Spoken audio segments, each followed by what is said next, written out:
In a resurfaced video from 2021, the self-managed abortion YouTube channel, yes, that's a thing, features a woman teaching abortion-minded women how to build an actual altar for their, quote, sacred abortion experience, including a container for the remains of the baby.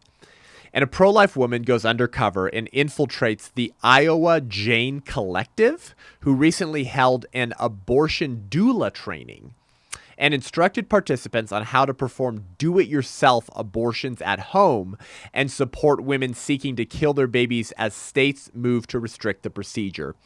As the enemy continues to overplay his hand, his servants do too. And they are now openly advocating for sacrificing aborted babies on actual altars. If only Christians were as zealous for their religion as the Satanists are for theirs. I'm Seth Gruber, and this is UnAborted.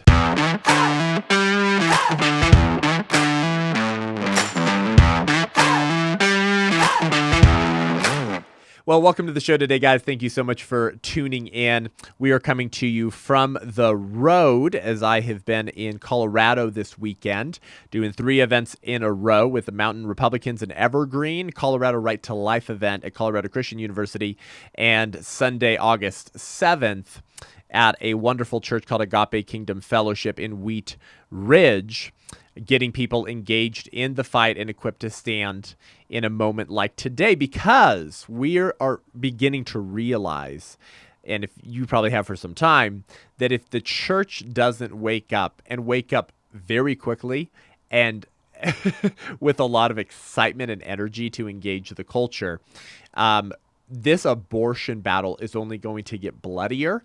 And we may never end this evil in our lifetime. I think it's 38 states you need for a constitutional amendment, that you would need to put a personhood amendment in the Constitution and ban abortion at the federal level. We're not going to get to 38 states anytime soon, barring a miracle or act of God. And the left, as you've seen, is losing their minds. That's why we covered in the podcast last week that the Biden administration is considering to amend a federal statute so that if a pro-life obstetrician won't perform an abortion because he has moral or religious beliefs against it, he could be sued for discrimination. Yes, the manipulation of language by the left once again. You might say, well, Seth, isn't it discriminatory to kill a baby in the womb because they haven't met a certain functional checkbox for personhood that the left demands they meet? That sounds like discrimination to me. But in the la-la land of leftism, it's discrimination to deny killing a child. My whole point is this. They're losing their minds. They're so angry. They're rending their garments. They're screaming for blood. The old pagan Aztec deity small g gods that are accustomed to child sacrifice are famished as they're losing their daily morsels of unborn, aborted children. Their meals are smaller, and the spirit of the age, which finds its most comfortable home in today's Democrat Party, is very angry.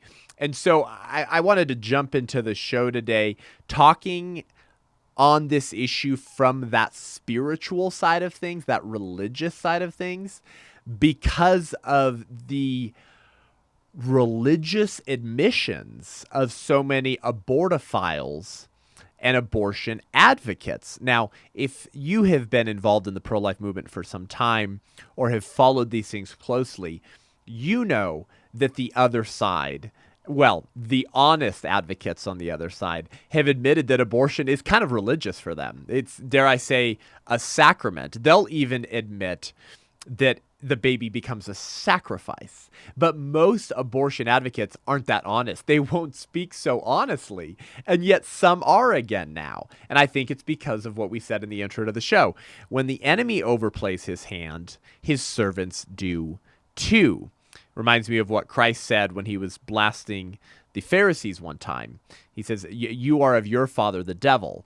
And that's why you do your father's bidding. And I think that's the spiritual reality in this abortion battle. Now, if you're a new listener to the show, or your heart's been recently awakened to this fight and to the plight of the unborn, maybe you're thinking, man, maybe I'm not going to listen to this podcast. This Seth guy sounds like a total kooky weirdo, talking about sacraments and religious ceremonies and abortion. What a weirdo. It's just a bad thing that some people do, and we should stop it. But it's not like religious. They're atheists after all. Most of the left aren't Christians. So why are you talking about it being religious? Well, I think it's important for you to grasp this because I'm not the one admitting this anymore. I'm not the one saying this. I'm not the one treating abortion in that way. I understand that that's what it is. It's now the proponents of abortion and the rise of the abortion doula that is treating it and speaking of it in the way I just described to you. And we're going to get into that in just 1 second. But hey, if you're a new listener to the show or haven't given the show a rating and review, would you do that? Would you leave us 5 stars? Let us know what you think. It really helps. We've been seeing the show crack the top 100 recently, repeatedly actually, in the news commentary category, which has shows like the Michael Knowles Show, the Charlie Kirk Show, the Steve Day Show, Ali Beth Stuckey, write wonderful shows, and obviously the news commentary category is quite large. And so recently I've noticed that ours has been the only pro-life related podcast that focuses on pro-life in that top 100. That's pretty cool. And you help the show drive up the ratings and more people see it if you do that. So do that for us. It takes a few seconds. We really appreciate it. So in a resurfaced video from 2021 that some friends and pastors of mine were sending around to me and others, it features a woman by the name of Lindsay Bork. And Lindsay Bork apparently runs a YouTube channel literally called Self-Managed Abortion. You heard me right. Self-managed abortion. Teaching women how to kill their babies by themselves without a physician present, probably without any physician advice, and certainly not at an abortion center. And so this woman has a whole series of videos on like yoga and abortion and yoga following your post-abortion and what to do with the fetal remains and air, fire, wind, and water and the earth, man, Mother Earth, and releasing your babies back into the earth, man. And it makes you kind of realize, they're being very honest about how they view abortion. And so I want to play you a video from this, but firstly, what is an abortion doula? I've heard this term for many years. It's not a new phenomenon, but it is a growing one. It is a growing one. And so I'm saying this now on this show, okay? I'm predicting this now. You can save this episode and quote me a few years from now. The rise of the abortion doula will be a new phenomenon in a post-Roe America, because these women are nothing but priestesses of death who help guide women and lead them to Lilith. And we'll talk to you about who Lilith is a little bit later in the show, who literally help provide what they call compassionate, loving care to gently lead women through the doors of death. They define an abortion doula as a person who provides compassionate and non-judgmental support through an abortion experience. Notice the manipulation of language. Abortion is judgmental because it tells women they can't be truly equal with men unless they kill their children. And abortion is judgmental because it's very judgmental to kill someone. And abortion kills babies. Also, they say throughout an abortion experience. Imagine, I don't know, a slavery supporter or plantation owner saying in 1850, we kindly and carefully train new plantation owners how to effectively manage their slavery experience. And you would say that's very weird language because slavery is being wrought on the black man and woman. They're the ones experiencing it, and it's evil. But when they use the word abortion experience, they're using that phrase to say it's the woman who experiences the abortion, right? They literally say a person who provides compassionate, non-judgmental support throughout an abortion experience. Who are they providing the quote-unquote compassionate and non-judgmental support to? The woman, the pregnant mother. But abortions are not performed on women or mothers. They're performed on babies. Abortion intentionally kills an innocent human being. When we say abortion, we're talking about the human, the thing in the womb that got aborted. And so, once again, just notice the manipulation of language. So this abortion doula is quite popular. And I want to play you one short video from her YouTube channel, and then we'll talk about it. But check this out and see if you can make it through. Building an altar for your abortion can be a really cathartic procedure, can be a really cathartic process, because it just creates a space for your sacred container where you can return to whenever you want to meditate, whenever you want to think deeply or contemplate any aspect of your abortion. It's a really beautiful way to just give reverence to the experience and hold the experience in a really sacred way. Really just clean the space, clean myself. I like to always have a candle going on my altar. I'm also going to be adding an Empress tarot card today, and she really just symbolizes feminine fertility and feminine energy. I also really like to add the abortion pills themselves to the altar to really bless the pills that we're going to be taking into our bodies during this process. Okay, I'm sorry. I had to pause that. We'll finish this in just 1 second. Okay, if you're listening to this in your car, in your earphones, you should head over to the YouTube channel, subscribe, and watch this woman. She sounds possessed. First of all, she sounds so creepily calm. That it just indicates, I think, demonic activity. But notice how she starts this. She says, we're creating a space for our sacred container. When she says the container, guys, she's about to explain to you, that's where she puts the baby pieces.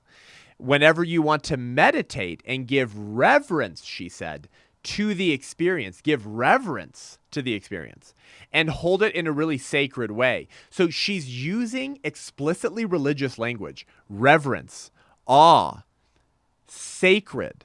By the way, let's define the word sacred. Sacred is defined as connected with God or dedicated to a religious purpose, and so deserving veneration. Actually, the online definition says connected with God or the gods. It says in parentheses, or the gods. Right, exactly. And she says an Empress tarot card she puts on her altar. And then she says, and I put the abortion pills next to the Empress goddess, who's the goddess of fertility. And we're going to get into who that goddess really is in just 1 second. I have referenced this one other time on the podcast since we started this podcast in 2019. And my mind's just been all over the place with the culture and speaking and raising a family. I had forgotten about this. So I wanted to bring it back into the show today. And we're going to talk about exactly who this goddess is. But they're using explicitly religious language. They're saying this is a sacred experience. And so isn't it interesting that they're admitting that the child was somehow intrinsically valuable, that the child had some dignity attached to them? Because if it was a polyp or if it was an organ, they would never use this type of language, right? If it was a kidney that got removed, there wouldn't be do-it-yourself kidney removal videos on the sacred experience of honoring your kidney. You only speak about abortion this way if you believe the baby is a baby. So we'll get into that too, but let's finish this video. And she, of course, she's waving incense all over the place. And she's saying, and just to clean me, did you hear her say that? Just to kind of clean me. Yeah, you do need to be cleaned up by the blood of Christ. So she's pursuing this this almost like remission of sins, like fragrance sacrament to try to make herself feel clean. Incredibly powerful in one way, but also disturbing. Let's see what else she has to say. And before having your abortion, I would even just recommend giving them a nice sage or a nice Palo Santo or with incense or another smoke to really cleanse the energy and really bless them and really put your intention for healing into the pills before you take them. And place the container of which you plan to put the products of conception or the fetal remains within to catch that after you've passed it and save it for later when we find a way to bury or otherwise to where we find a way to properly dispose of the fetal remains in a way that gives reverence and respect and support to this sacred abortion experience. After you've finished building your altar, go ahead and just give it one more cleanse to really bring this space in as your own. And once your altar is complete, go ahead and just sit in front of it and the start of the sacred container. Alrighty, wow. So there you go. So notice she says we put the baby in the container on the altar with the goddess of abortion on the tarot card and the abortion pills that we bless with incense because we want to bless the pills going into our bodies when we kill the baby. And then we're going to worship at the altar and we're going to meditate. We're going to give positive energy and pagan sacraments towards the baby.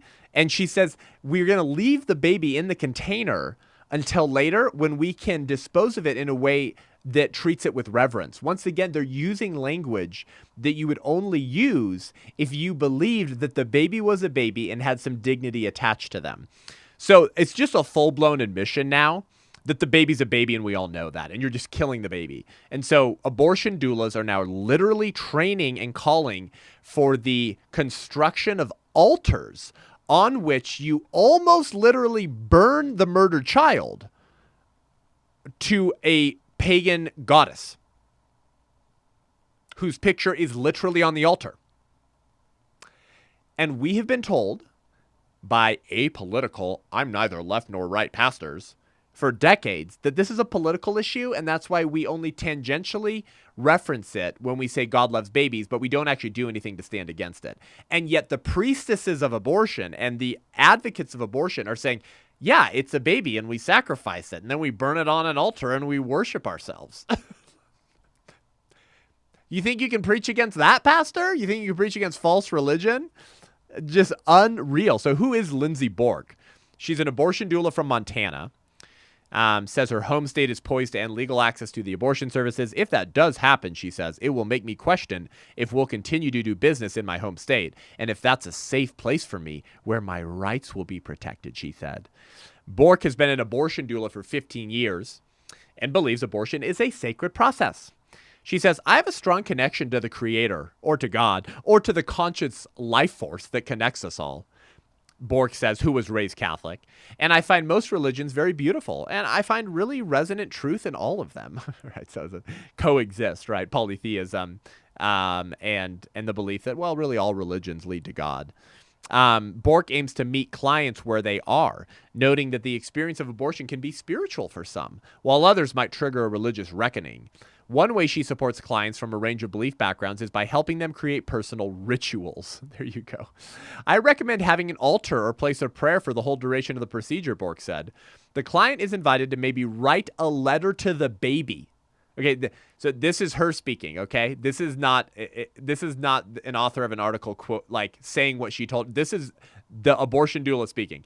The client is invited to maybe write a letter to the baby to explain the reasons for this. To say any last words, write a letter of goodbye that can be placed on the altar, or any other items of spiritual importance. And then different times of deep contemplation can be spent there at the altar at different junctures of the process. Once again, you would never speak this way if it weren't a baby. And she actually has the clarity and consistency to use the term baby, which is super interesting because on the second half of the show, we're going to get into other abortion doulas that would actually have a bone to pick with Lindsay Bork. They would say, don't use the word baby. Stop saying that because it humanizes the child. Very interesting. So even the abortion doulas can't really decide which goddess they're worshiping and what kind of language and strategy they should use in the abortion wars. But listen, this treatment of abortion as religious and sacramental is actually nothing new. Here are some examples. Last year, when Texas passed their 6-week abortion ban when there was a detectable heartbeat, you remember. The Texas Satanic Temple came out, and on their website, here's what they said. The ritual may be performed by our members as a way to fortify self-worth, instill confidence, and provide spiritual comfort. And the Texas Satanic Temple has said before that abortion is one of their sacraments, being very honest. So what they're saying is the same thing Lindsey Bork is saying. It provides spiritual comfort. It's a religious act. And it helps us feel at peace with ourselves and Mother Earth, right? Okay, here's some other examples. Let's go way back in history. Greek author Cleitarchos, a historian of Alexander the Great from the mid-4th century BC, wrote this. Out of reverence for Kronos, who was the Greek equivalent of Baal, the Phoenicians, and especially the Carthaginians, whenever they seek to obtain some great favor, vow one of their children, burning it as a sacrifice to the deity if they are especially eager to gain success. Or self-worth, right? Which is what the Texas Satanic Temple says, which is what this abortion doula in Montana, who runs the do-it-yourself or self-managed abortion YouTube channel, is saying. The baby simply becomes a sacrifice on our human flourishing, on our pursuit of happiness, on our self-worth. Andrew White, who's interestingly is a doctor, an MD, and has an MDiv, wrote a piece in the Journal of Biblical Ethics and Medicine years ago called Abortion and the Ancient Practice of Child Sacrifice. And he wrote this. He said, fulfillment of a vow before or after obtaining a special favor from the gods, a favor that brings blessing or success to the dedicant, appears to be the most common reason for child sacrifice.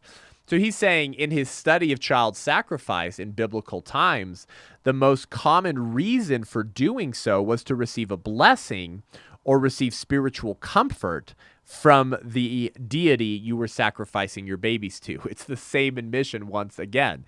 It's the worship of self with the illusion that you're sacrificing it to some ancient pagan deity. And then lastly, Jeanette Paris, this old school feminist and crazy abortion activist, wrote a book in 1992, the year after I was born. And you want to know the name of the book? The Sacrament of Abortion.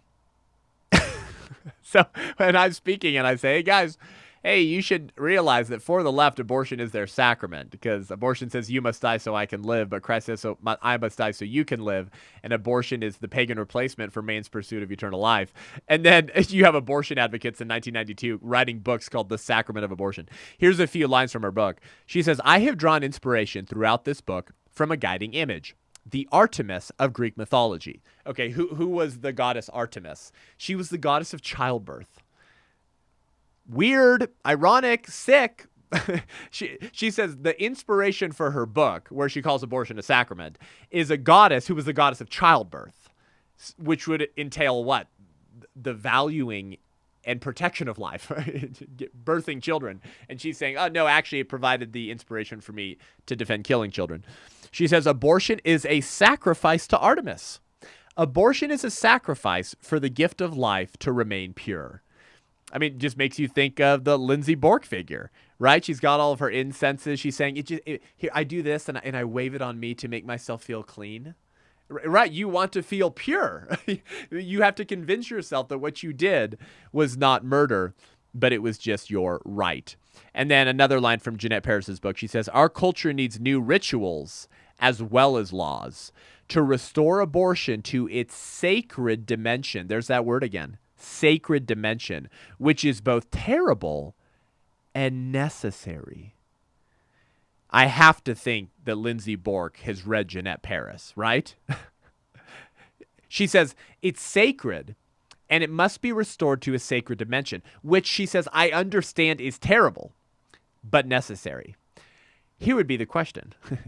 If the baby is an insensate blob of tissue and not a person, and whatever's in the womb doesn't have rights, because it's not a person, it's not a baby, right? It's a blob of tissue. If that's true, then why would making abortion sacred be terrible? Right? It's like when the left said abortion needs to be safe, legal, and rare. And pro-lifers would say, But if the baby's not a baby, it's not a person and doesn't have rights, why should abortion be rare? Why should you make something rare if that thing is not morally evil? Right? So there's like this fundamental admission that the baby's a baby and it has dignity, but it's a terrible necessary right that must be protected. Jeanette Paris says that this is a ritual that we need. And now you have abortion doulas filming videos teaching people how to do sacrificial rituals on altars. Maybe the culture war was always just a proxy war for the spiritual war. Let me say this in no uncertain terms. Abortion doulas are just demons or demon-possessed priestesses of death. So let's talk about this goddess of abortion that I mentioned earlier. Have you ever heard of Lilith? Lilth. Oh, I'm sorry, Lilith. Lilith. You ever heard of Lilith? There's an abortion fund that raises money to pay for women's abortions. It's an abortion fund. It's a nonprofit. They take donations to have a cash pile to sit on so poor women who can't afford to kill their children can get funding from this abortion fund. Do you want to know the name of that abortion fund? It's called the Lilith Abortion Fund. Their website is lilithfund.org. Lilith is a demon that preyed on and murdered babies. In Jewish mythology and folklore, Lilith was a raven-haired demon who preyed on helpless newborn infants and seduced unsuspecting men, using their, quote, wasted seed to spawn hordes of demon babies. Long before Judaism claimed her, Lilith-like demons were haunting the nightmares of ancient Sumerians, Assyrians, and Babylonians. Oh, right, because most of those people participated in child sacrifice. Shocker. Male and female demons called Liliu and Lilitu respectively appeared in the Sumerian epic of Gilgamesh. I went to a Christian college, right, Westmont College in Santa Barbara, and we studied a lot of these old ancient alternative creation stories, like the Epic of Gilgamesh. So I remember studying some of these things. And the Mesopotamian goddess Lamashtu, who was a winged demon that tormented women during childbirth, causing miscarriages and stealing breastfeeding infants. And so all of these various female demon goddesses that targeted children all start with the word L, whether it was Lilu or Lilitu or Lamashtu or Lilith.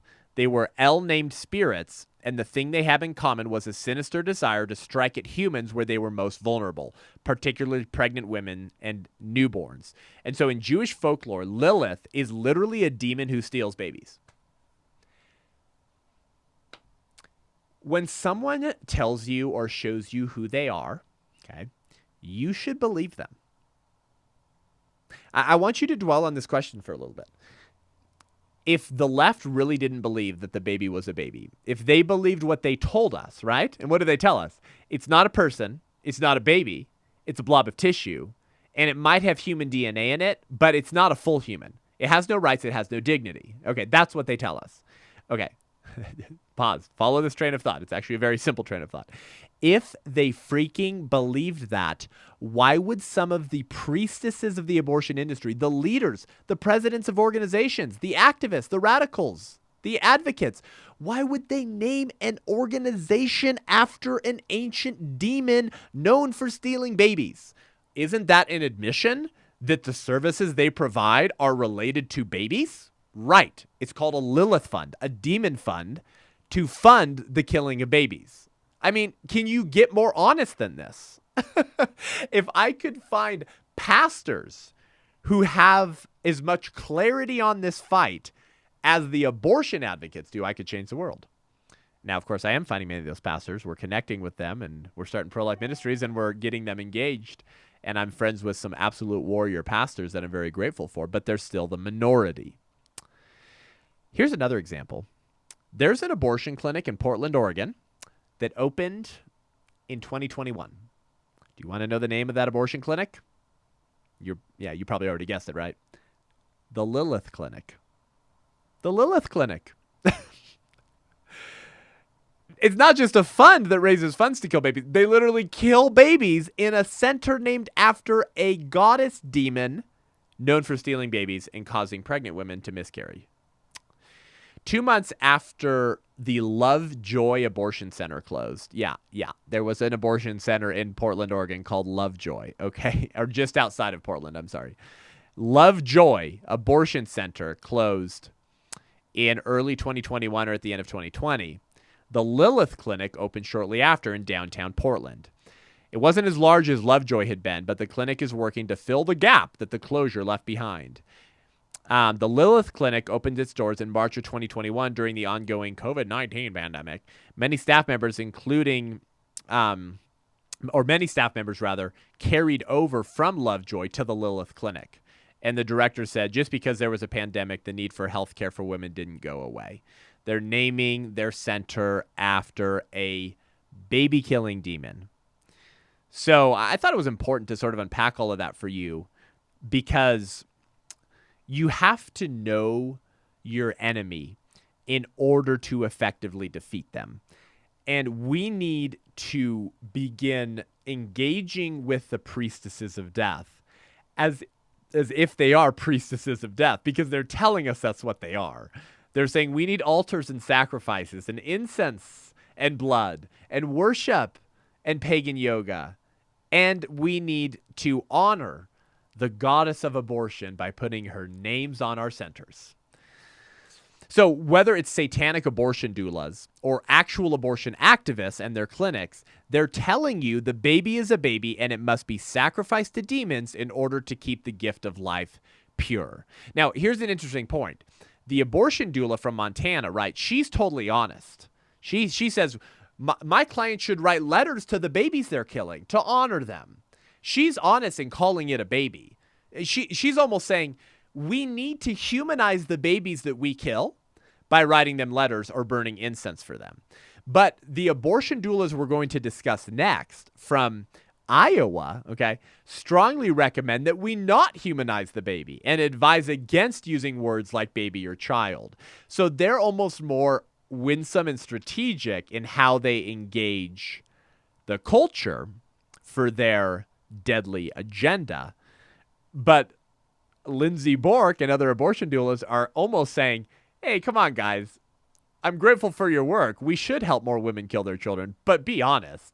I mean, come on, be honest. It's a baby. We all know that. This group is called the Iowa Jane Collective, probably in reference or hat tip to Jane Roe, right? Roe versus Wade. She was referred to as Jane Roe, and or Jane Doe, rather.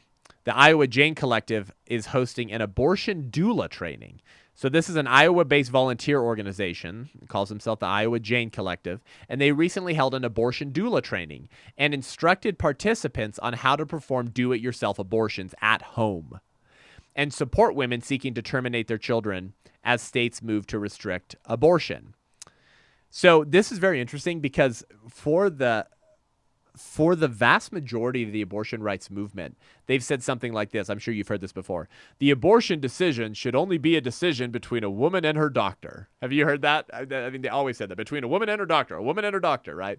Or they say a hospital room is too big for a woman and her doctor and the federal government, right? They said the government shouldn't be, intervening in these healthcare decisions. So they've always said that. But now they're explicitly saying that no doctor should be involved. Isn't that an interesting pivot from recognizing that even though they don't love the unborn child, it is a dangerous procedure. So therefore a doctor should always be involved for the health of the mother. Now they're just explicitly calling for no doctors to be involved in this decision. They want women aborting at home, which was why the Biden administration through the FDA last year lifted the safety regulations on the sale of the abortion pill, which means that women can now get it through the Postal Service. They can jump on a pill mill website, order the abortion pills. They usually get sent from India. They show up to their mailbox, they pop it, kills the baby, they flush it down the toilet. Hey, even if you're pro-abortion, shouldn't you be against that? Like, what if there's complications? Like, that's kind of not very safe. Shouldn't a doctor be involved? And now they're saying, no, no doctors involved. Very interesting. It's a lesson that the left and the abortion industry doesn't care about the women that they claim to be advocates for.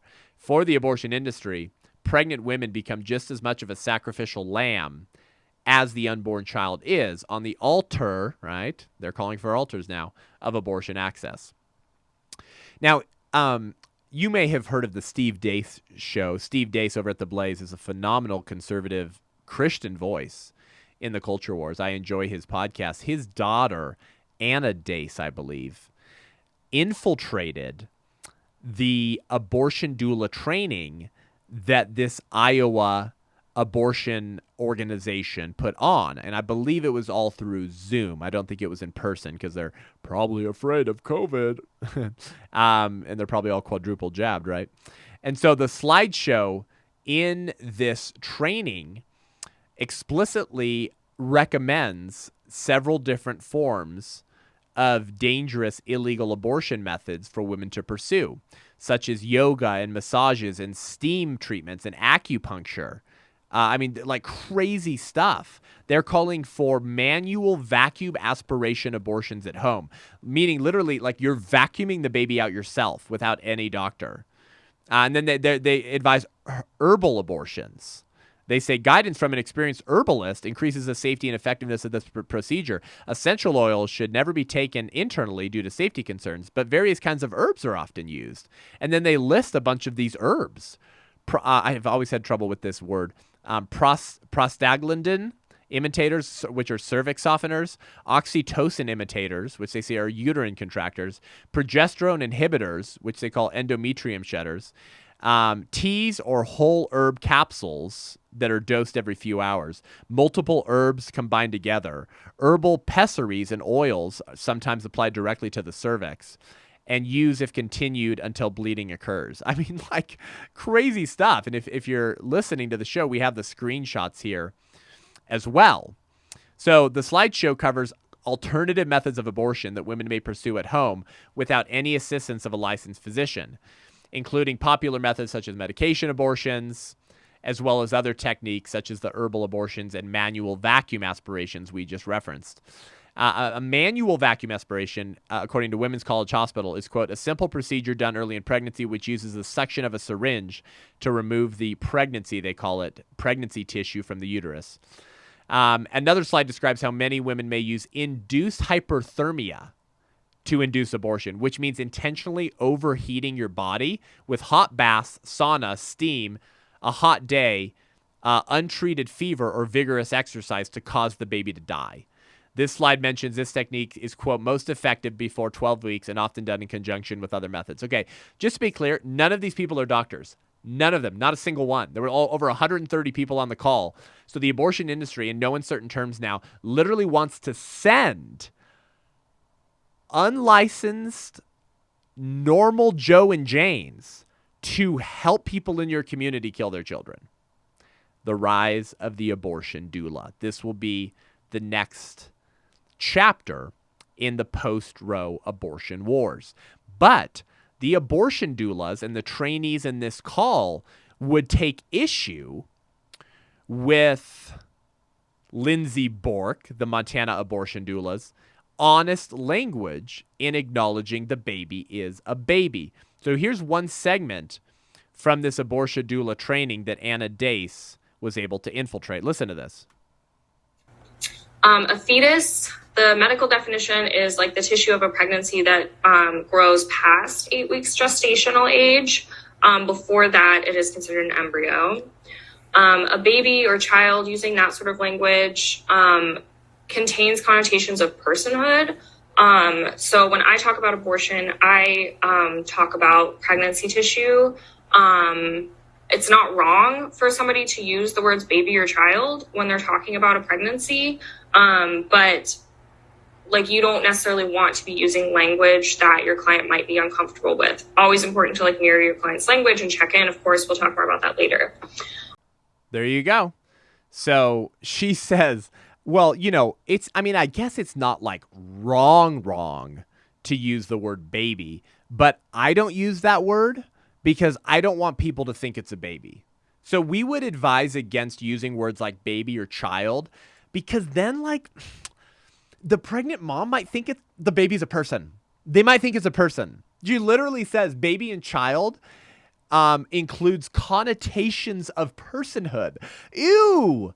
We can't use words that connotate that the person's a person and that like a person's a person no matter how small, right, Dr. Seuss? I mean, like, so pro-aborts generally get angry when people use humanizing words to refer to the unborn child, or when pro-lifers try to pass legislation that forces the public to acknowledge the humanity of aborted children and to treat them appropriately. And so we'll get to an example of that from a couple years ago in just 1 second.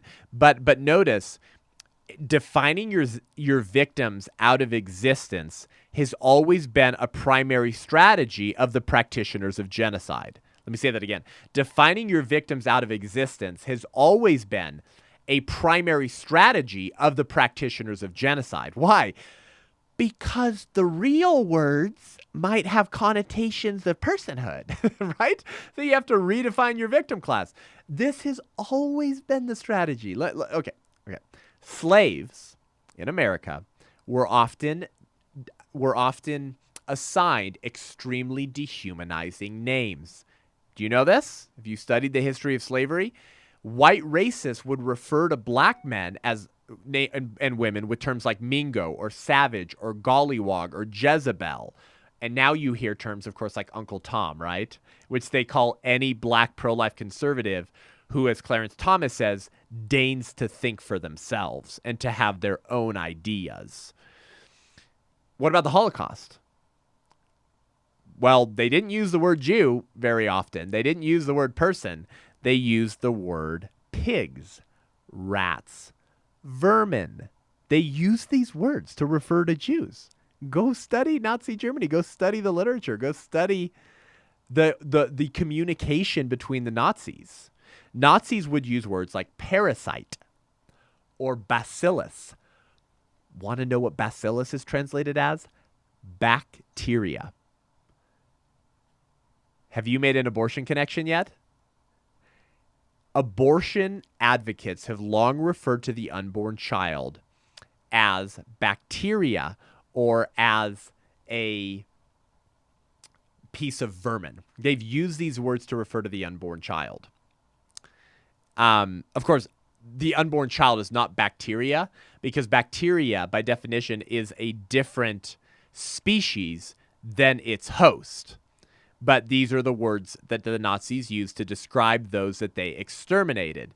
And then East Europeans were considered Untermensch, which literally means subhuman, right? So you must always describe your victims as something other than what they really are.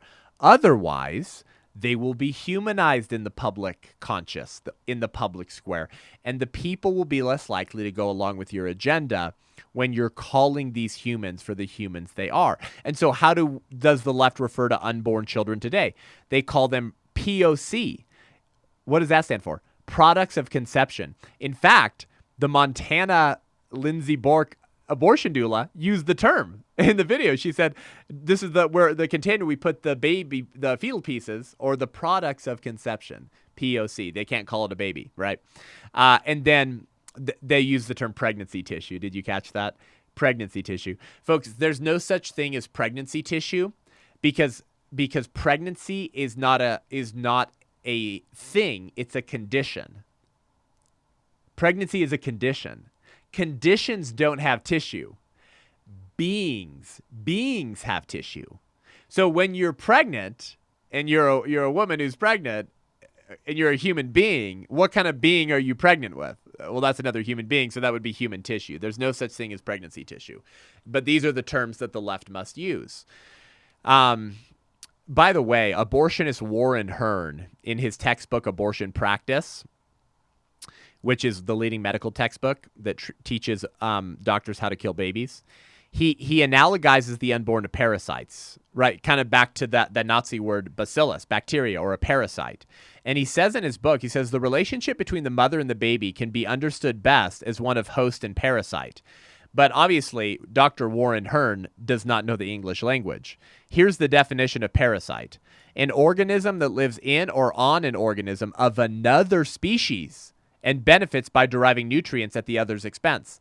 Is the unborn baby a different species than its host, the mother? No, it's the same species. So by definition, the unborn child is not a parasite. So notice whether it's the Nazis, the plantation owner racists, or the ageists or pro-choicers today, they must always use language that dehumanizes their victim class.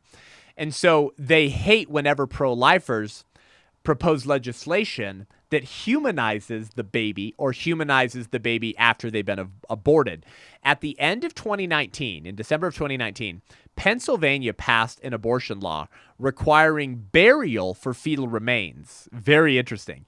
The Pennsylvania Final Disposition of Fetal Remains Act, it was called, or House Bill 1890, was introduced in September, okay?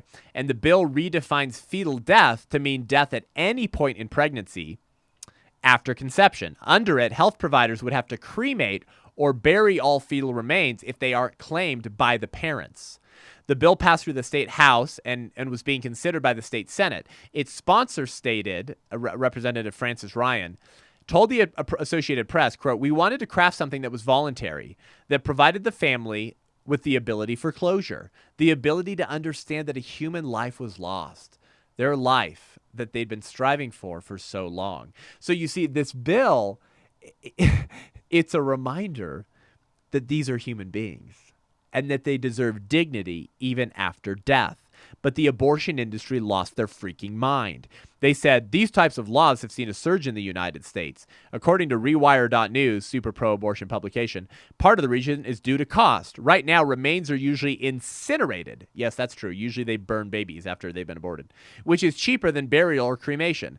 By mandating that fetal remains be disposed of in a certain way, the laws put financial strain on abortion providers, many of which would have to enter into new contracts with vendors to follow them.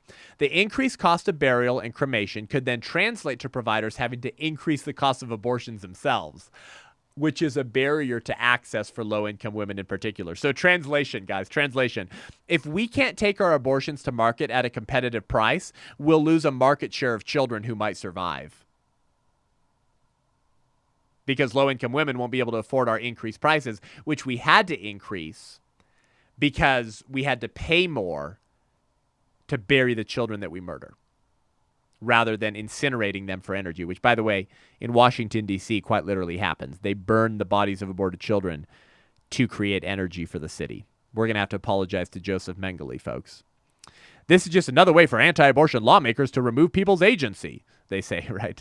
So the irony, of course, is, they say here that this law was pushing an anti-abortion lawmaker's understanding of a pregnancy onto people.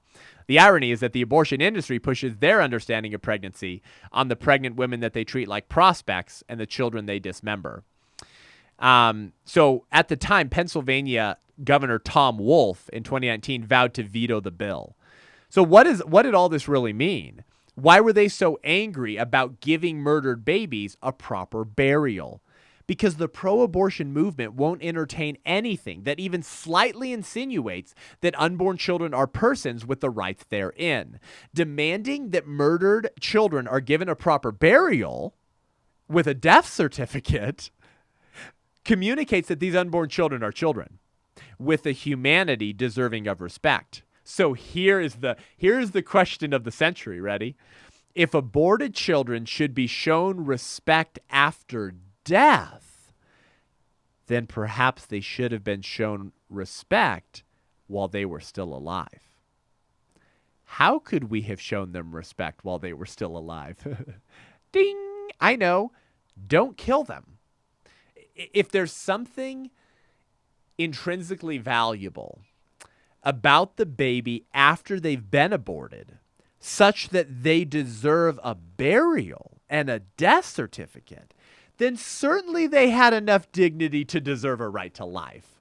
So anything that humanizes unborn alive children or aborted unborn children is unacceptable to the priestesses of abortion, because it communicates the antithetical message to their agenda, which is that these are babies and we all know it.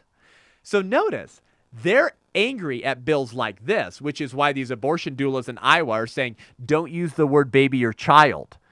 But they're only angry about that because they know deep down it really is a baby and a child.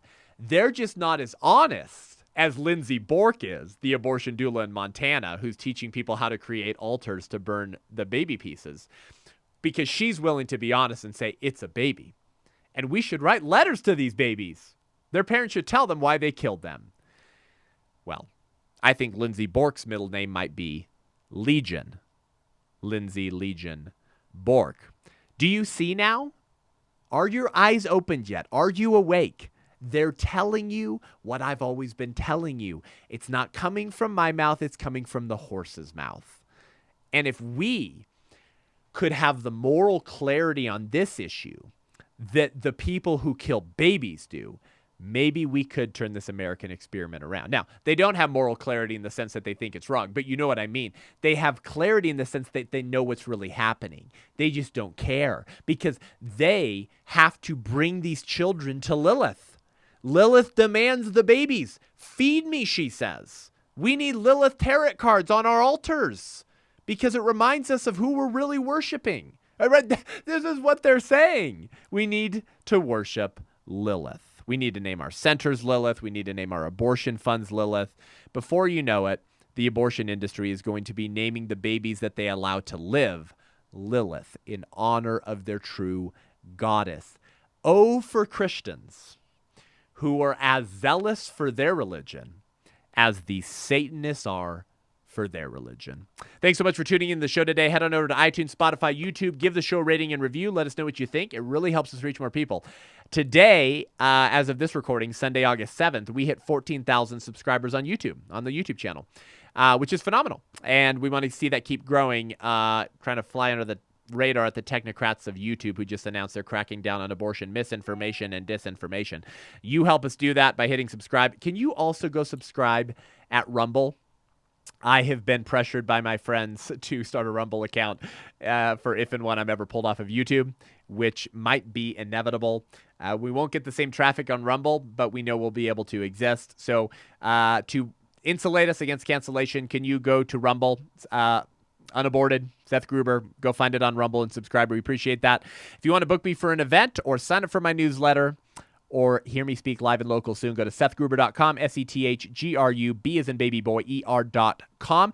And to become an ally of the White Rose Resistance to help me build an army of resistance to turn this abortion war around, go to thewhiterose.life, thewhiterose.life to help us be a pain in the ass, a fly in the ointment, a stick in the eye to the abortion industry. We can't do it without you. Thank you so much. Until next week, I'm Seth Gruber, and this is UnAborted.